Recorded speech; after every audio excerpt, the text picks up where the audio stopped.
Well, good afternoon, everyone. I'm here with Premier Doug Ford, Mayor Graydon Smith, and Muskoka District Chair John Klink to make an exciting announcement on behalf of the Honourable Kinga Surma, Minister of Infrastructure.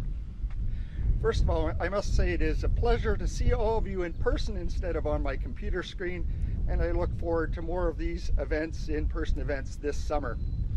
Everyone here in Bracebridge knows that both the local arena and library are old and outdated. I remember attending the 100th anniversary of the library in 2008. And much as it is a beautiful Carnegie Library, we all know that libraries have changed a lot in the past century. And let's be honest, the arena was old when I was coaching my kids' hockey teams, and that was a few years ago. For about 8 years, the town and district have been working on a plan to replace these important community facilities. I know Mayor Smith and the town council have been bringing this up at meetings with the province at many municipal conferences. Today we are seeing the results of that planning behind us, with the property being prepared for construction to start this fall. I'm pleased to announce that Ontario is investing to support the construction of the Bracebridge Multi-Use Community Centre.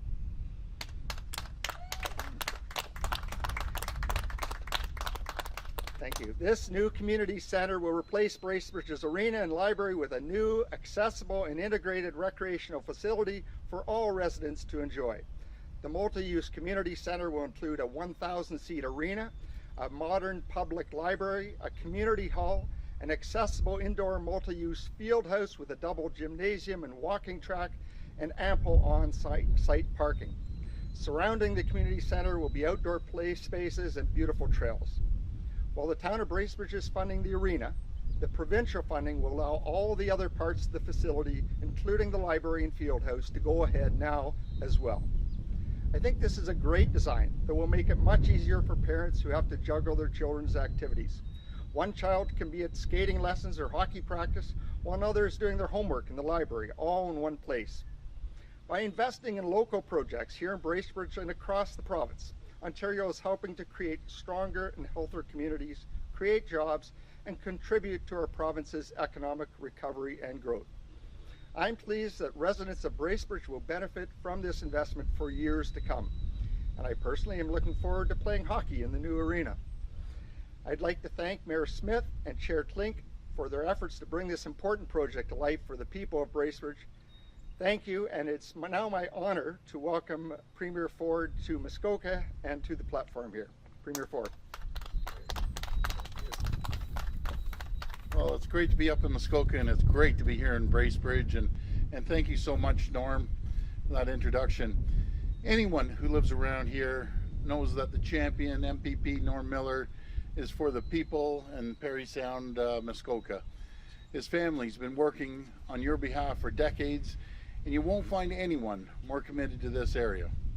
That's why it's such an honor for me to be here with him to announce an investment of $16 million into building a new multi-purpose community center. And I've always, it's actually right in the heart of Bracebridge, I've always said community centers are absolutely critical in every single area throughout this province. It brings people together. And there's a couple other champions I got to mention. My good friend, Mayor Smith. I have to tell you, and Norm knows this, Mayor, I think you called me every single week, literally every single week, to find out what was going on. So he was pushing it, but that, you know, you're doing your job when you call me every single week. Along with the district Muskoka Chair, John Klink, and Chair, you're right behind it and doing a great job as well for the whole area, and the district council as well. This has been a true Team Ontario effort, and it will benefit the people of Bracebridge for decades to come. Bringing vital infrastructure projects like this into hard-working Ontario communities is a priority for this government. And we know that community centers are the heart and soul of towns like Bracebridge. And you heard Norm talk about the story about playing hockey. I can promise you, as soon as we get this arena built, this old guy here is going to slap on the skates and we're going to go for a little skate around. What it does, it brings people together for recreational activities, events, and learning opportunities. And I know that coming together as a community has been sorely missed for the past 15 months. But standing here today, I can say that the light at the end of the tunnel is brighter than ever before. As we proceed on Wednesday into step 2 of the provincial reopening, our frontline heroes deserve all the credit. And so I just want to mention another shout out to our frontline heroes in the town of Bracebridge, and especially the Simcoe Muskoka District Health Unit, for all your efforts throughout this COVID-19. And folks, I got to tell you, they sent me a text the other day, and the people of Ontario get all the credit, the frontline healthcare heroes. They sent me a message that we did 250,000, and it seems like a common number now, but you just think of 250,000, that's 1/4 of the entire US in one day. So 330 million versus 15 million, it just shows what champions we have here in Ontario, and we wouldn't be here without each and every one of them, and we're truly, truly grateful for everything you've done. I want to thank you. God bless Ontario and the people here. They're absolutely incredible. So now I'm going to send it to the mayor of all mayors, the champs of all champs, Graydon Smith. Thank you.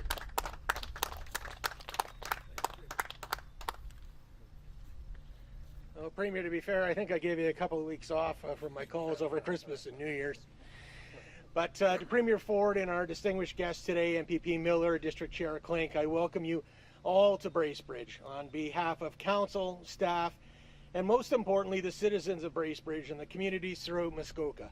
I share our collective excitement for today's announcement that will chart a new, better path for recreation, learning, and culture in Bracebridge and Muskoka for decades to come. The near $17 million of funding announced today allows for the dreams of many to be realized. We are already on the path of replacing our 70-year-old arena, but our community needed more.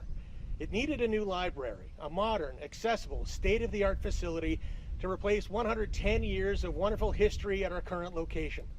While beautiful, it's become weary and unable to keep up with the growth and demands of our modern town. The community needed a space that can be used for sports year-round, that can be accessed by soccer players, baseball players, our tennis club, lawn bowling, basketball, pickleball, and when it's not being used for that, can transform into event space, allowing for more things to take place right here in Bracebridge. This funding allows for those dreams to be fulfilled, allows us to proceed with what was always our plan A, to build these facilities together all at once so they could become a multi-generational hub of activity and services all under one roof.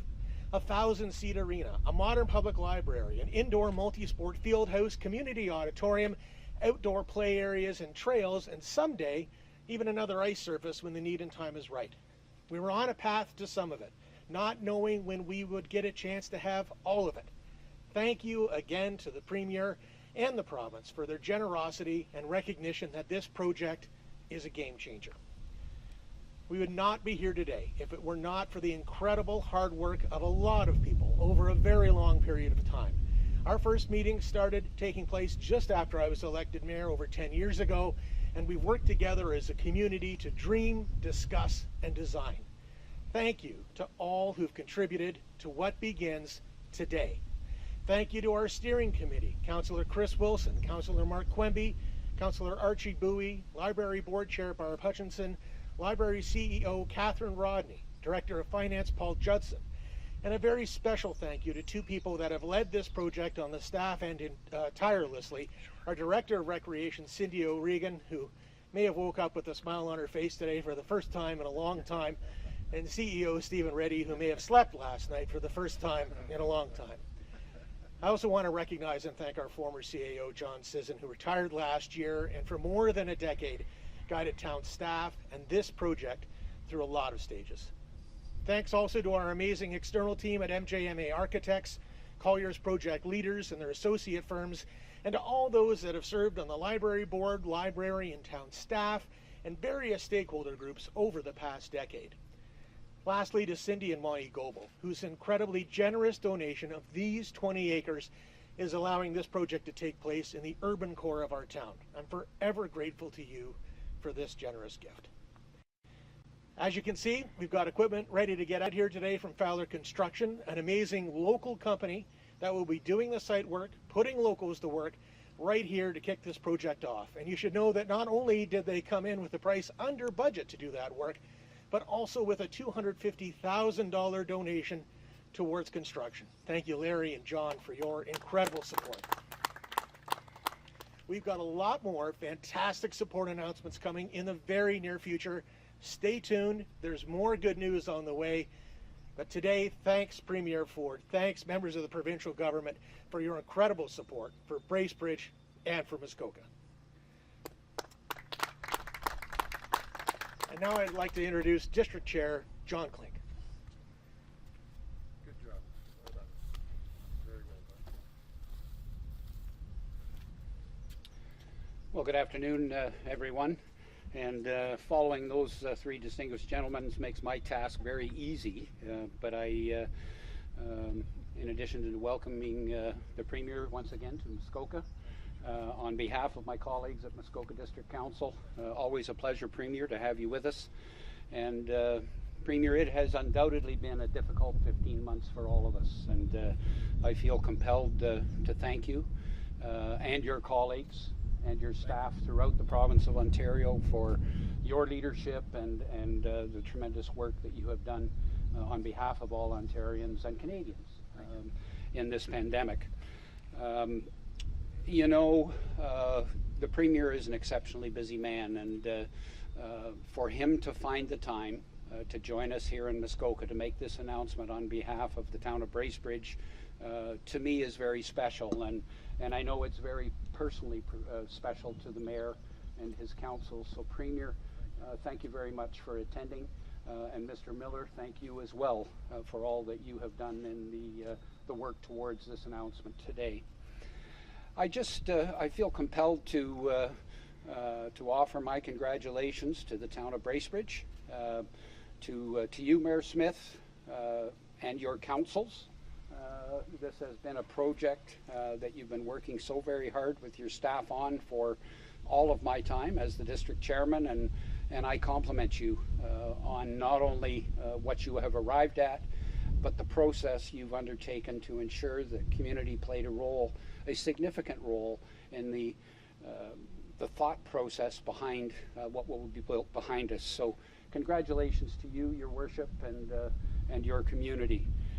And finally, on behalf of not only my colleagues at District Council, District staff, but also the greater community of Muskoka, I just want to thank the province and the town of Bracebridge for creating another amenity that will benefit not only the citizens of Bracebridge, but all of the residents of Muskoka, and indeed visitors from throughout Ontario. And you know, we're such an integrated community, and the success of Port Severn or Port Carling, Bracebridge, Gravenhurst, Huntsville, Port Sydney is critical to their neighbors. And the amenities that will be offered here will benefit the broader community, and it will help in terms of the employment opportunities that the Mayor has mentioned, but also the recreational amenities, visitation, and the recovery, Mr. Premier, from the pandemic.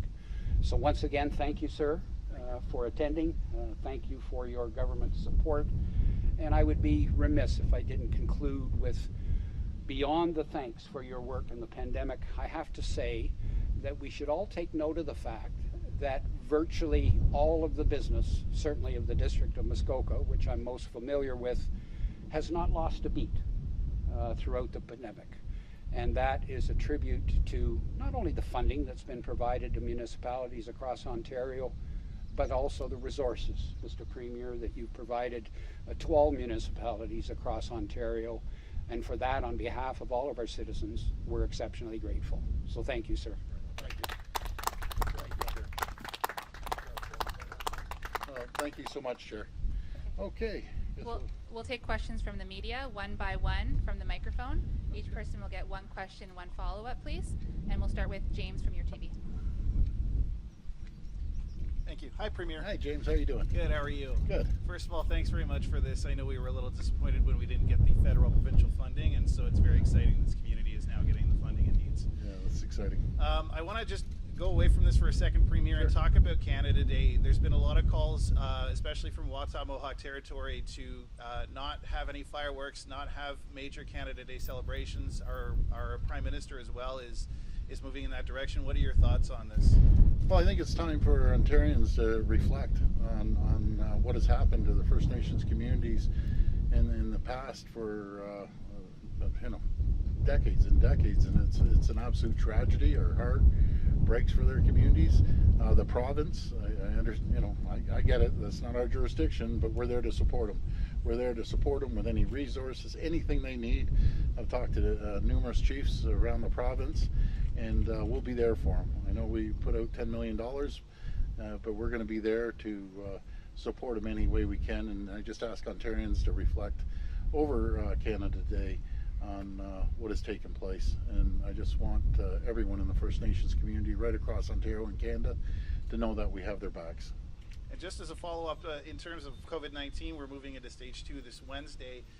Simcoe Muskoka has been named a Delta variant hot zone, but we haven't seen any more than 10 cases a day in this last week. How close are we to maybe moving into stage 3 a little bit earlier than expected? Well, that's a great question. I was just speaking to Dr. Gardner, and what we're seeing, the Delta variant is closer to the Barrie region, and it is such a massive jurisdiction. And I think when we get through this, we may have to split that up to reduce it, because it's really not fair to the people of Parry Sound and Bracebridge, Huntsville region, what happens an hour and a bit away. So hopefully we'll get things moving as soon as possible. There's no one that wants to open this province up more than I do. We're very, very close. We'll be sitting down with the new Chief Medical Officer of Health, Dr. Moore, and we'll get his advice, and if he gives us the green light, let's get this province open and start moving. I can't wait. I really can't. Thank you. Thank you. Next, we'll go to Moose FM. Hi, how you doing? I'm good. Good. Matthew Reisler from Moose FM. Hey, Matthew. Just wanted to follow up on my colleague James' question. I know that it's likely you might not have a direct answer for this, considering there's a new medical officer coming into, but how quickly do you expect those talks to go on between separating Simcoe and Muskoka? I know that from reporting on this locally extensively, it's been an ongoing conversation. It's ongoing. So how quickly do you expect that Well, conversation to change with the new medical officer? Yeah, I think we have to get through this pandemic, to be very frank with you. We'll do a review, but again, it's just such a large region, and it's, put it bluntly, it's unfair to other parts of this region. It's not fair. Do you know how many times I got a call from Mayor Huntsville and Bracebridge, Parry Sound, and I know Norm voiced his opinion numerous times, Doug Downey, our Attorney General, Jill Dunlop, all the representatives up here. It's not fair. So we're going to get through this pandemic, then we're going to have a good chat, and may have to redraw the boundaries, because you can't. We're almost an hour away. If you go to the far part of Huntsville, or by Parry Sound, and then all the way to Bracebridge, there's a big distance, big gap there. So we're going to jump on this. And speaking about the multi-use community center, I know previously the province, the province didn't fund this project initially, but we've now circled back, thanks as you spoke to about constant calls from Mayor Smith about this. Yes. What led to the decision to go back and to provide this $16 million in funding? Well, there's a certain pot, and it goes right across Ontario, and they have X amount of dollars. We had 10 times more asks, and we just had to run through it. And really, I give all the credit to these three gentlemen back here. It's persistence. I know Norm was fighting for it, the chair, and especially Graydon. And I was joking around, but I'm serious. He'd call me every single week. He'd call the treasurer, he'd call the finance minister, he'd call anyone that wanted to listen to him, and rightfully so. And I'm proud that he's representing the people of Bracebridge, and the people of Bracebridge, man, they have a loud voice down at Queen's Park. It can't be ignored, because as the chair said, this facility is not just going to be for the people of Bracebridge, it's for the whole region, that people are going to come here and just enjoy it. So it's just a fabulous community centers. I've always said, I came from council, walked a mile in their shoes, as I always say. Nothing's more important than community centers, community hubs that people can gather for all different reasons, and that's where towns come together, at their local community center, community hub. So I'm excited. Thank you, Premier. Yeah, thank you. Next is Country 102. How you doing? Good, how are you? Good. Doug, you love Muskoka, I do. and you've been here last year with a lot of money for the Muskoka Brewery. We did. Bracebridge really benefits from your visits. Yes. Can you tell us about what kind of things went into deciding for this project as opposed to others? Like why there was a decision for this one as opposed to other projects at this time? Well, we try to split it equally all across the province and jurisdictions that need it. One that stood out was the arena was, I think, one of the oldest, if not the oldest, in the entire province. What was it, Graydon, 70 years? Or More than 70 years. yeah, more than 70 years. So, you know, after 70 years and many governments prior to us ignoring this region, we aren't about to ignore the great people in the Prairie Sound Muskoka area.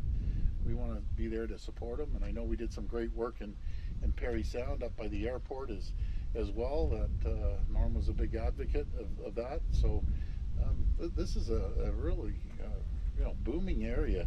Everyone's getting out of Dodge per se. After this pandemic, we're putting broadband right across the province. I always say if there's an infrastructure project and everything's important, the roads, the bridges, the highways are important, nothing is more important than broadband. Nothing. So we're putting a ton of money. I think it's well over $4 billion to make sure everyone has high-speed internet right across the province. Even in the far rural northern communities will have it, and that's going to happen real quick. I know Minister Surma is working on it as we speak, and that's why she's not here today. She's working on this broadband project. And more people are just moving up to the cottages and making it their home now. They don't want to be stuck in a busy city. And who wouldn't want to come up to God's country here? It's beautiful, stunning. And be able to work from home, I think that's the way of the future. Perfect. Thank you. Thank you. Next is City TV. Hey, Jamie. Hey, Mr. Premier. Nice drive up here, wasn't it? Yeah, it was beautiful. What I'm asking is, why isn't the economy open? When we look at the numbers and how low they are, and they're consistently low now, that matches with September, the numbers. In September, we had restaurants open. September, people can go to for a lunch here in Bracebridge. Why can't we do it now? Because what's different than the science table? Yeah. So again, with the science table and the health table, Jamie, I just have to get advice from the docs. You know, I want to get things open as quickly as possible. I think it's going to come sooner than later. The numbers dropped again. And we need to get the economy boom. The only few things that aren't open are the indoor dining, which is going to happen, and really outside of the casinos and strip joints. They're the only three things that aren't open now. I'll be honest with you. Everything else seems to be moving forward, but again, we have to be cautious about the Delta variant and the gyms. The gyms, my heart breaks for the people. We got to get those gyms open. Folks, just bear with us for a very short period. It's going to happen. I have to follow the direction of the chief medical officer. Jamie, everyone has this perception. I'm the premier. I get to snap my fingers and get it done. It just doesn't work that way. Yes. Do we work together as a team? Do I have a big say in it? 100%. But I also believe in surrounding myself with medical professionals throughout this whole pandemic, and I'm listening to the doctor's advice. One thing that isn't open is hair salons. Wednesday. But I'm looking at, when you look at the number of vaccines out there, like 70% of the people are single vaxxed, almost 30% now are double vaxxed. That wasn't a factor in September, but businesses were open September. Businesses aren't open now, whether it's any one of them. It just, I agree with you. People are having a tough time rounding that. Jamie, I agree with you. I'm a business person. I'm balancing the economy between healthcare. Without the health, we don't have an economy. Again, folks, there's no one that wants to open this economy up more than I do. I think we're pretty well 90% there, but it's not good enough in my opinion. So just hang in there. We'll be talking to the chief medical officer, and I'm going to do everything we can safely. I want to repeat safely, open things up. It's absolutely critical. And this is our last question from Muskoka Today. Yep. How you doing? Good to see you. Welcome here. Yeah. I'd like to double back to the local issue. Yes. You're a seasonal resident in Port Sydney. Yep. And I guess you heard about the tragic news yesterday. Tragedy.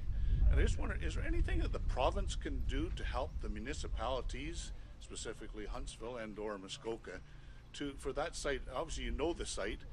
I've been down it. Yeah. So, folks, what we're describing is there's some falls in Port Sydney, and you can go there on a beautiful day, and there's hundreds of people.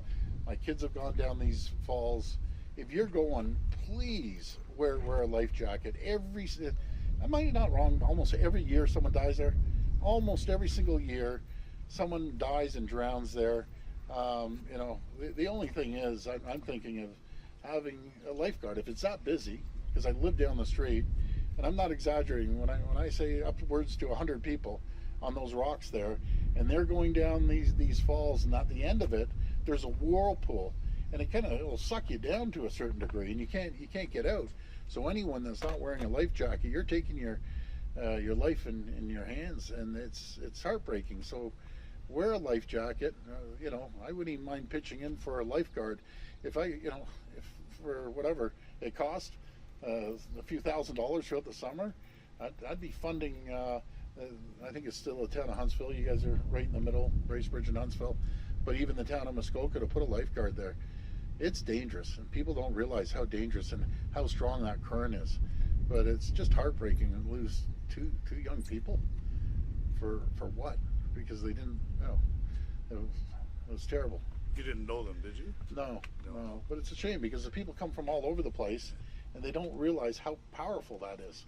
You go down there, you go down on your butt, and then you hit that whirlpool at the end. It's hard to get out. And I used to tell my kids, you aren't going there without a life jacket, and I was always there with them. But it was always made me nervous every time I go. Yeah, so just quickly, a year from now there's an election there, and you're hoping that the economy can pick up and pay for all these promises that you're making in the next year. Is that fair? I mean, is that believable, understandable? Yeah, well, I took an approach when I got elected last time. We were in a financial mess. We were the largest debt in the entire world. Our hydro costs were the highest in North America, and everyone said raise taxes. And I take a different approach. Get the economy booming. So when we took office, we had lost 300,000 jobs. We took office, and within about 14 to 16 months, we created the environment, because government doesn't create jobs. It'd be a nightmare if we created jobs. We created the environment for companies to thrive and prosper and grow. We created 307,000 new jobs, and those 307,000 people, rather than taking from the government, they were giving to the government. We ended up with a $2 billion surplus. Our economy is going to be on fire, folks. I'm predicting, I know this is a tough prediction, we're going to see 6% growth, which is massive. Even I think it might even be higher. The biggest problem we had right before the pandemic, we were short 250,000 people to fill the jobs. And we're going to be in the same position. We're an economic powerhouse in North America, and I give all the credit to the people here. It's not the government. The government doesn't create jobs. We'll create an environment for companies to come in from all over the world, and our Minister Vic Fideli sends me an update every single day about new companies. And we're just on fire with new companies coming in, especially in the tech industry as well. We're the most diverse jurisdiction anywhere in North America when it comes to the largest mining, forestry, artificial intelligence, tech, automotive, agriculture, manufacturing. I could go on and on and on. There's no region in North America that can compete against us. And the talent that we have coming out of the colleges and universities, that's my number one selling feature. When I go out and around and I talk to these CEOs of corporations, said you will never find a talent pool like you will in Ontario, and the quality of life. Quality of life, you can't beat it. Folks, come to Ontario, open up a business. We're there to support you. And we're the best anywhere in the world, Ontario. Anywhere. I'm convinced of it. Thank you. Thanks everyone. Thanks.